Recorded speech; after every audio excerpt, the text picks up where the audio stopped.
Your host again, back for a second time today, live on the Flip Talk podcast with Don Costa page and a few other platforms as well. I have another incredible guest. We'll be talking SEO and the cool things that you can do with SEO in your business, and some really cool content here today. So make sure you're paying attention to it. Before I get into my introduction, of course, the business as always.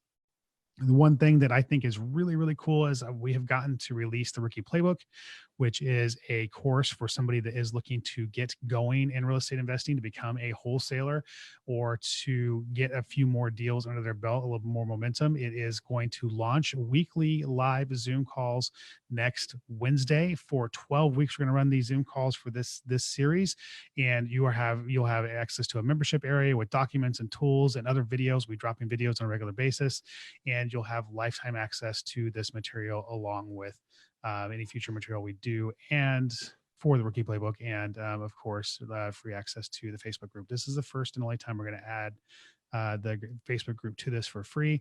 So make sure you check it out at therookiePlaybook.com. If you're listening to this on iTunes or Stitcher, we've probably closed the doors on this by the time you listen to this, because this is our first round draft of this series. We don't want a huge amount of people. We want to do something really cool with the group we have. And of course, as always, if you are a higher level player and you want to be part of a mastermind community, make sure you're going to beinthisroom.com and checking out what we have there, because we're doing some really cool stuff. We did Lamborghinis and Aston Martin and a couple of McLarens last time we met up in Vegas. It was good times. We had a lot of fun, and definitely looking for people to participate in that. Go to beinthisroom.com if you're interested. And that is the business. And we'll get into the contents now. I have Jerryll. How are you doing today, Jerryll? Very cool. Very cool. Doing good, Don. Thank you for having me. Yeah, I'm excited to have you. So I got on a call with you a couple of weeks ago, and you are very passionate about SEO and internet stuff, marketing. So it was exciting to talk to you then. I'm excited to talk to you now. I think this can be a really good episode. What got you into real estate investing originally, before we get into, what you excel in now? Sure. So like most investors, right? When you start up, you find bigger pockets, you find forums, you ask for help, you wonder how you do it. Well, what does everybody say? Everybody tells you, oh, well, go door knocking, go do abandoned signs. And if you have no money, well, go cold calling and, do all these things.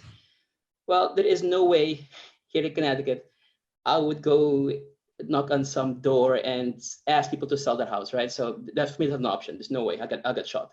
So what I did is, the only feasible thing left to do for me was just do direct mail marketing. So I tried it.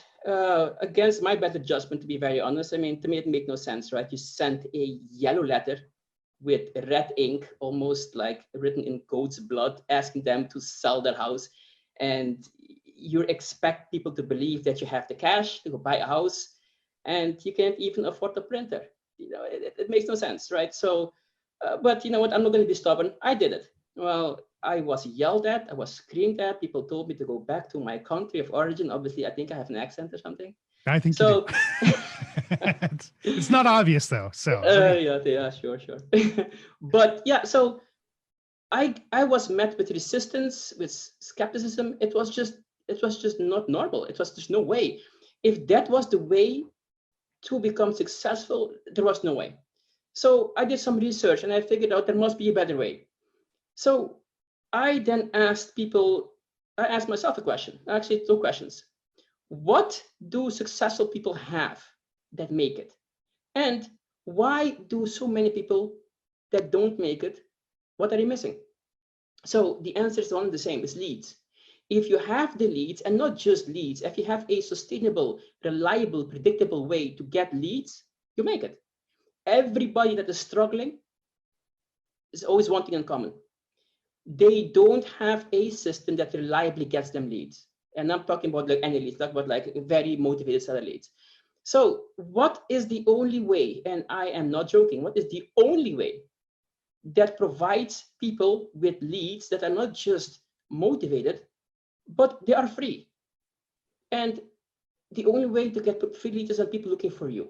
If they are looking for you instead of you looking for them, those leads will always be motivated. They will always be organic, and they will always be free. So, and the only way that produces that is SEO. So when I figured that out, if you know my background, I'm a scientist, so I'm all about numbers and patterns and figuring things out, developing systems and all that stuff. So SEO is not going to beat me. There's no way. So I locked myself into my room and I studied SEO, and I figured something out that is extremely simple that seemingly nobody else sees. So anything else, not to go too far ahead, that is how I started with SEO. So I just started to figure it out. I did some research. I did my own testing, and I just realized that everybody was doing it different, and I did my own way. And for my results, my way is pretty, even though I say it myself, it's pretty good. So what's the difference for somebody who is looking at doing their marketing via internet, right? Instead of doing direct mail or doing some of the other stuff they're doing. I'm obviously a big direct mail guy, but for somebody who doesn't want to do that. So there you have PPC, which is pay-per-click, and you have SEO. What explain the difference between the two to somebody who's listening doesn't know the difference. Okay, so see PPC as you have a lake, right? Like a dam, okay? And there's all kinds of fish in the lake. And let's say you want red snapper.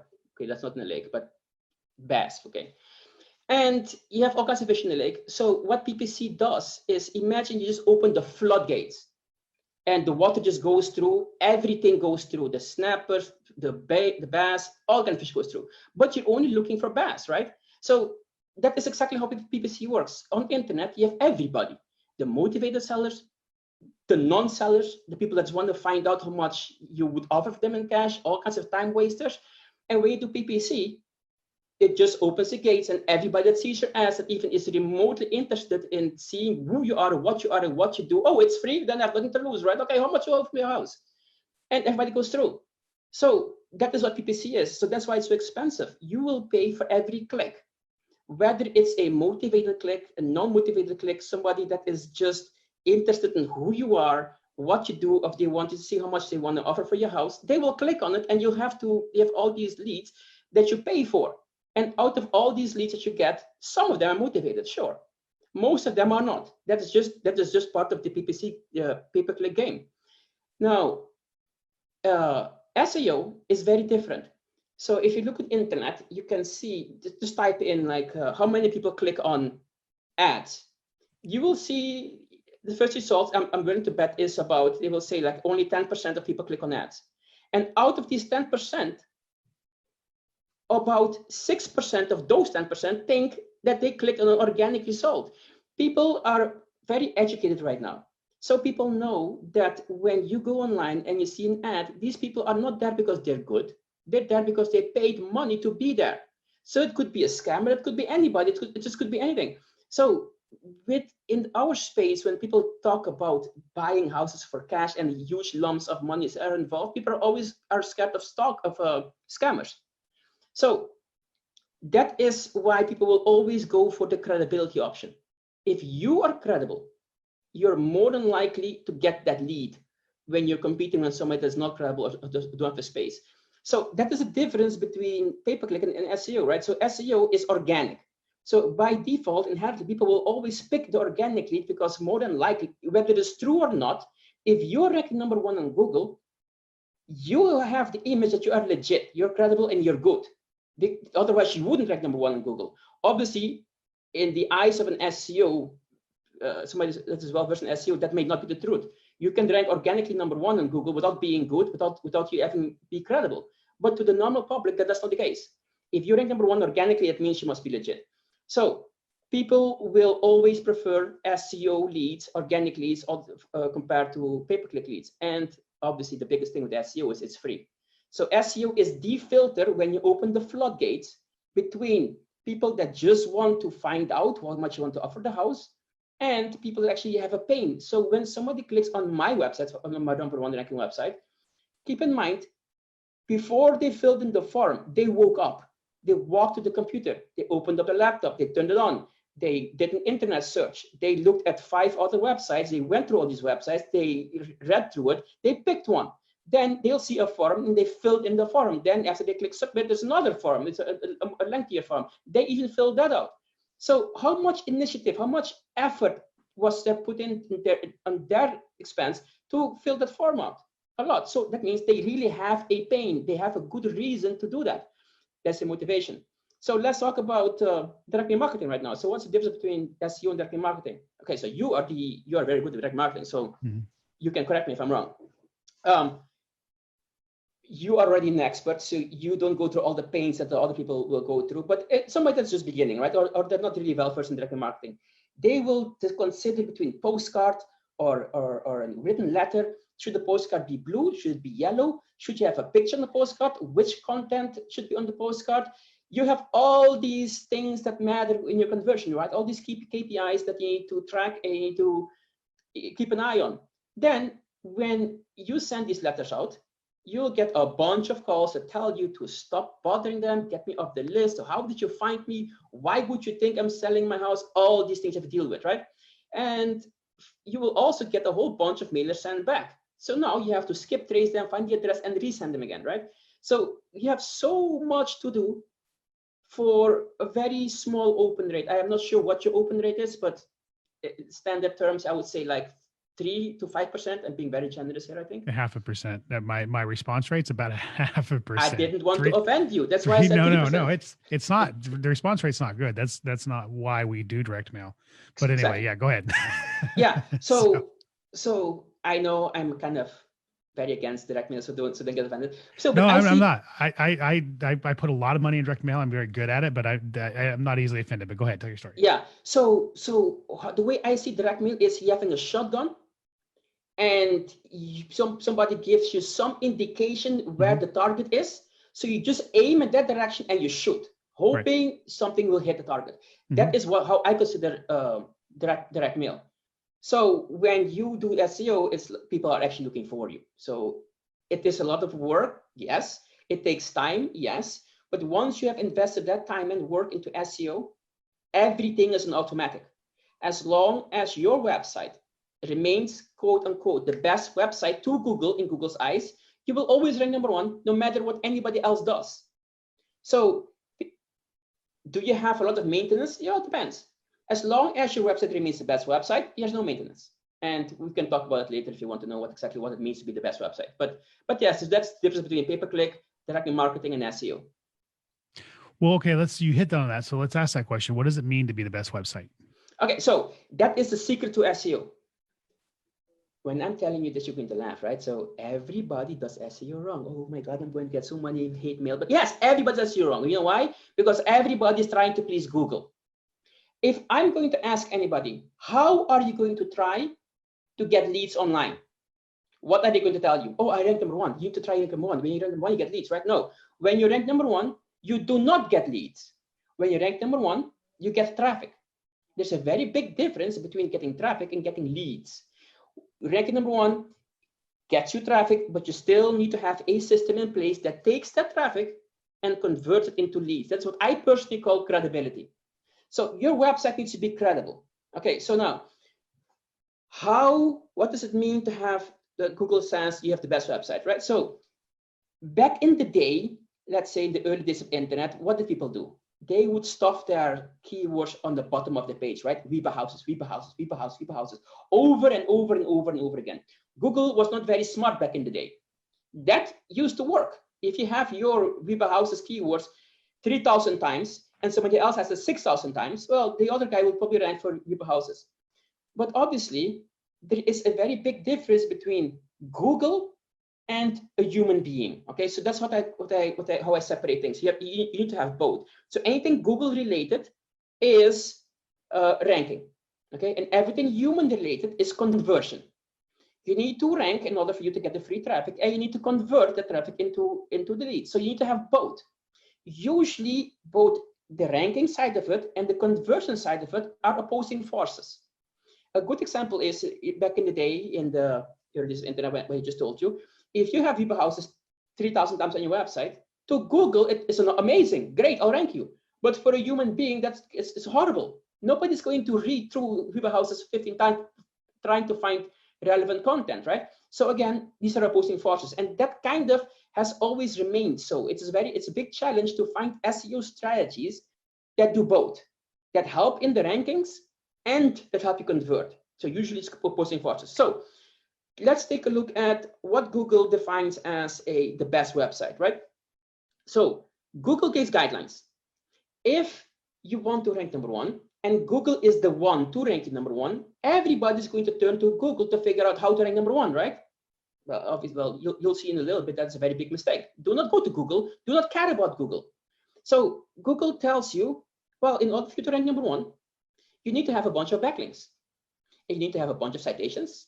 And you need to stuff your sell my house fast keyword all over your website, right? So what does everybody do? Everybody go get backlinks, they go get citations, and they stuff your sell my house fast keyword all over the website. But what is the reason for that? People take these Google guidelines and they take them as tasks. You're not supposed to take them as tasks, they're guidelines. So people, what do? They buy backlinks, they exchange backlinks, they open up 3,000 blogs and give themselves backlinks. So now you have 3,000 websites, they all look alike, sound alike, taste alike, and they're all going to apply the exact same SEO. So why would your website ever going to outrank your neighbor's website, right?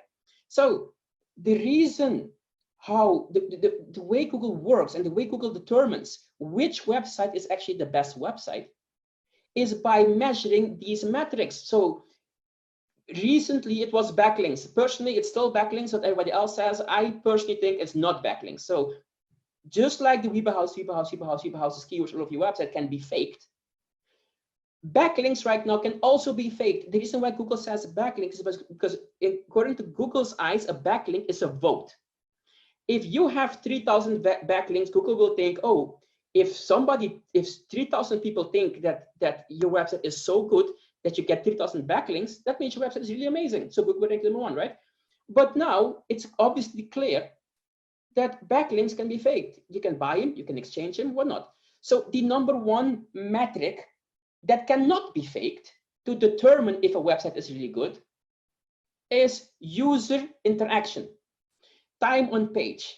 Do people bookmark your website? Do they scroll through all your pages? Do they click on all your buttons? Do they come back tomorrow and the same thing again? That cannot be faked. That is how Google determines which website is the best website, which website provides the most value. So when I talked in a little bit some time ago about the Google guidelines, people just take them as tasks, right? So what we do different is we ask why.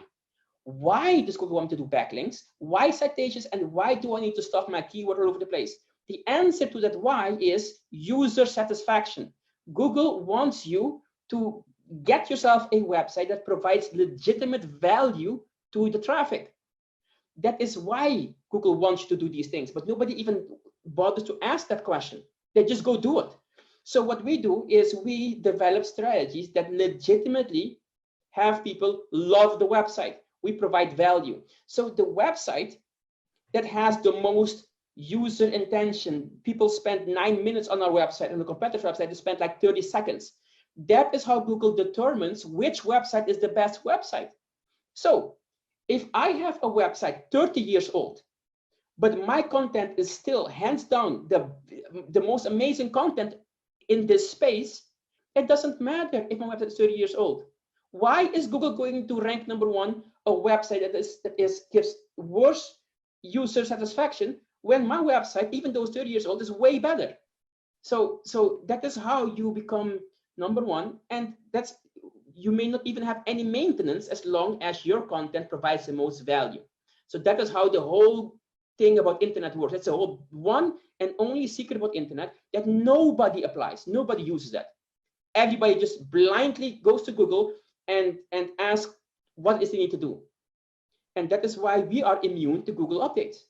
Every time Google has an update, we love it. You know why? Because a whole bunch of people will be swept out and be penalized while we have the free and clear. Why? Because we do exactly what Google wants us to do. We please our audience. We do not please Google. And that is why we rank number one. That's why we will always rank number one, no matter what anybody throws at us, because we legitimately try to please our users.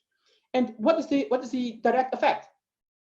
When you please your users, obviously you're going to get your forms filled. That is what you want, right? Do you really want the number one ranking? No. Do you really want more traffic? No. You really want leads, highly motivated seller leads. And that is what we directly are after, not Google. We don't try to get leads by pleasing Google. We get leads by pleasing our traffic. That's where the leads are, the traffic. So that is why I keep telling everybody does SEO wrong. That is why an SEO company cannot do SEO correct. Because if you are an SEO company and you have like 300 clients, how are you possibly going to create 1,600 backlinks for every single one of your clients the right way, the legitimate way? It's not possible. It is just a physical impossibility. If you are using an SEO company, you will never, ever beat somebody that does SEO on their own. You will never be able to beat them. So that is why it's kind of it's a dilemma, right? So you either have to do SEO yourself, but how you, or you won't make it. But how are you going to learn SEO, right? So that's the thing. That is why people like us, like me, have a good advantage because we know SEO, and we know that everybody else does it wrong. So if you're the only person in your market that knows what Google wants, you do the SEO to please your users, you will always dominate, and that's why we are dominating Connecticut. Very cool. So I know this is a question I asked you last time we talked, but so you do all this work and you get to the top spot, like. Yep.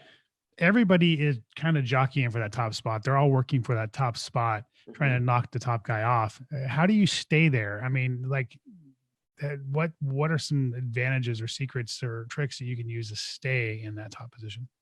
So remember what Google's only job is, right? Well, let me tell you right now. So Google's only job is to rank #1, the best website relevant to the specific keywords entered into the search. Okay. Right. So let me repeat that. So Google's only job is to rank #1, the website that provides the most value relevant to that specific keyword. So how, go ahead. So let me jump in. Do you have to keep updating that value, I guess is the question? Like, is it constant work or no, everybody says, oh, SEO keeps changing, no, SEO doesn't keep changing. What keeps changing is how Google tries to catch those people that try to manipulate it. That is what keeps changing. The number SEO simply is provide value to the user. That is the goal of SEO, and that will never change. So in order for you to remain at the top, you should just have to be sure, make sure that your website always provides the most value. So as long as you do that, you will rank #1. So you do not have to do anything as long as your website, again, is the best website. If your competitors just are horrible at SEO and do everything wrong, I don't have to do anything. So I have not touched my website in over a year, other than just a few weeks ago, because it's been over a year. So I'm also like, no, you know what? I cannot lose my numbers, but let me just make it more impressive. So as long as you remain the best, have the best content and the best user experience, you will always rank #1. So that is the only way how you can evaluate if you have to maintain it or not. Look at your competitors, look at their website. Do you honestly think that their website provides a lot of value to the users? If it is no, then you don't worry. So a lot of these real estate investor sites out there, there are a few companies that sell pre-made real estate investor sites, right? Yeah. Are they designed naturally to be good at SEO out of the box, or do they need consistent work? Some of them are designed to include their SEO, but so SEO is not just what a user has to do to their website. So whatever is also under the hood of the website. Is your website mobile friendly? Is it fast? Is it secure? All these things that Google cares about, that people that you and I do not even want to have access to. I don't care about this stuff. You just do the things that needs to be done. And if that side of the technical stuff of your website is good, you will already have an advantage. And some companies are better at it than other companies. That is why I picked the company I'm working for, I chose. And that's why I use them. Okay. So, all right. So SEO obviously is probably the least expensive way of doing marketing on the internet versus PPC. Once you've ranked, you don't have you have some ongoing work, but it's not like you're paying for every click that comes through, right? So, I don't know if I have any more questions right now. I think, is there anything you feel like we need to talk about that I haven't asked? So there are good things and bad things about SEO, right? So, right. And direct marketing and everything. So what you should be doing, okay? In order for you to become successful in marketing, first figure out the cost per deal. No matter what method you use, cold calling, direct marketing, knocking on doors, abandoned signs, how much does it cost to get a deal under your belt, right? So if direct marketing, if every $3,000 you spend, you get one deal, that's not $3,000, right? For cold calling or for abandoned signs, it may be a little bit cheaper, I don't know. But also, the reason why I'm saying that is also include the annoyance factor, like for abandoned signs, you have to go out in the rain, in the snow, put your signs up, take them down, like factor all that in. Okay. Then for every system, for every lead generation method, you have your data, and this is actual data. This is not just thing that you just put out of a head. You interview other investors, you find out what their cost per deal is, and then you pick a method, right? So that is the way to get started, and by eliminating the most randomness. So eliminate all the probability factor of it, get the system going. Now, then you have to keep this in mind. SEO is free. SEO has the most motivated leads, but SEO takes time before you even start to rank. Direct marketing, on the other hand, is instant. Pay-per-click is instant. Facebook ads is pretty much instant. You send the mailers out and you get leads. The more mailers you send out, obviously the better your list is, the more leads you get.